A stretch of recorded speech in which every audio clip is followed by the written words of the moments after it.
Ngayon magde-demo po tayo ng proposed system po na ginawa po namin para sa St. Jude Clinic. So ito, ide-demo ko lang po yung buong system.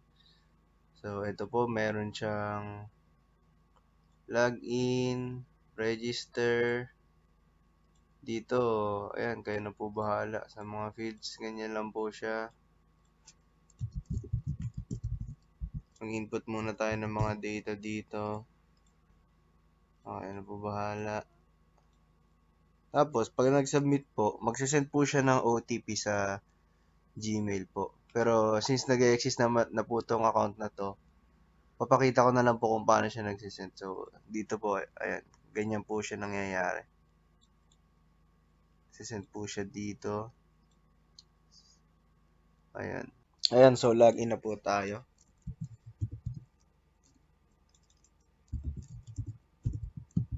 Mabilisang demo lang po. So, ayan po. Unang page, makikita po yung iba't ibang details lang po yan. Current time, schedule na clinic, ano oras sila nagbubukas. Dito, may latest news po. Ayan.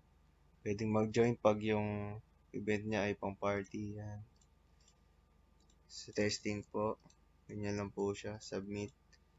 Ayan, nakapagpa-reserve na po tayo. Tapos, ayan po, our special service, mga pinaprovide ng service po ng clinic. Pag nag-service po tayo, dadalhin po tayo dito. Pero balik muna po tayo dito ulit. Ayan, about us po, tungkol po sa kanila. At iba't ibang promotion lang po. At dito po, makikita natin yung kanilang mga staff. Ayan, nakalagay na rin po kung ano yung mga role nila. Ayan. Tapos, dito po, may Google Maps din para kung gusto niyo po malaman kung saan po yung address ng clinic. Ayan. Tapos, yan, dito po sa footer, may contact, address, Gmail, contact number, tsaka po yung social media link, at yung clinic hours din po.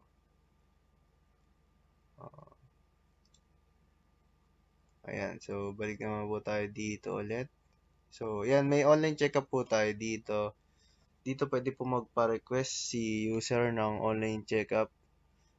At yan, pag nasendan po sila, dito po sila mag-join ng Meet. Google Meet po ang gamit para sa online checkup. Kanya halimbawa po, yan, magpapa-check up po tayo sa 14 ng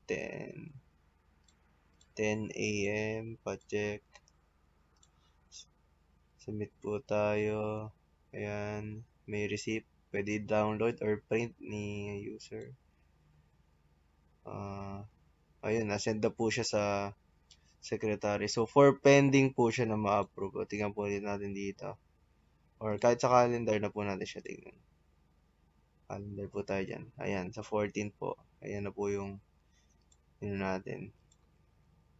So, next is, ganun din po. Services naman. Same din, pa-appointment. So, example po, expanded newborn screening. Same functionality lang din po siya ng online. Kung paano nagpa-appoint po sa online checkup. Ayun po. So, dito sa sidebar naman po, profile. Dito, pwede po mag-edit ng mga picture na gusto niyo po. Kayo na pong bahala. Ayan, ganyan. Po siya gumagana. Sample na lang po tayo. Ang mga image.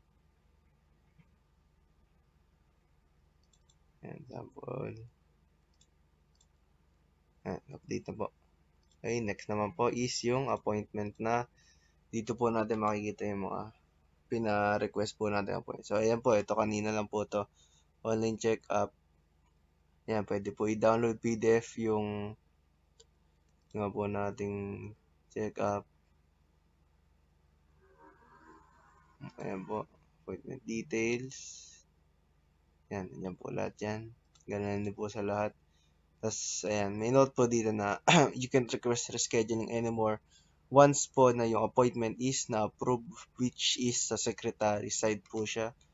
So, ayan, kung gusto po natin magpa-reschedule, Ayan, makikita rin po natin yung calendar na kita yung iba't ibang mga appointment din para di magkatabunan or conflict. Ayan, sample po, lipat po natin yung ito pong 14 na ginawa natin. Lipat po natin siya sa 15. Gusto po ng 11 AM. Ayan. Ayan na, lipat na po siya. Basta once po siya na-approve ni Secretary, di na po siya pwede baguhin. Next naman po sa transaction. Ayan, sample lang po to. Pwede rin po siya i-download PDF. Same lang din po nung sa appointments. Ito naman po, calendar. Dito naman po, calendar ni user. Yan, pwede po, dyan makikita po nila yung, halimbawa sa 15. Ito po, makikita po nila yung mga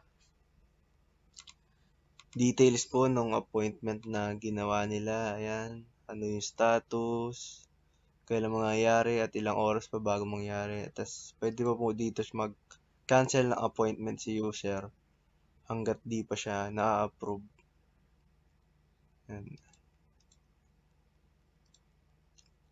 Next naman po is evaluation. Ito, pwede po magbigay ng mga pang-evaluate lang po ni user para sa improvement po ng clinic. Sample, 4 star.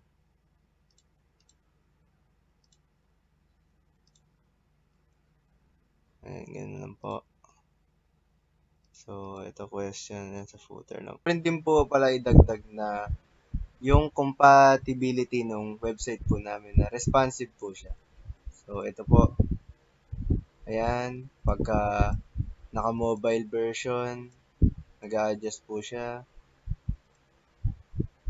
Ayan po sa homepage. Nakita po natin, no? Nag-a-adjust po siya. So, accessible po siya sa phone po. Ayan. Tapos, ayan, mga services.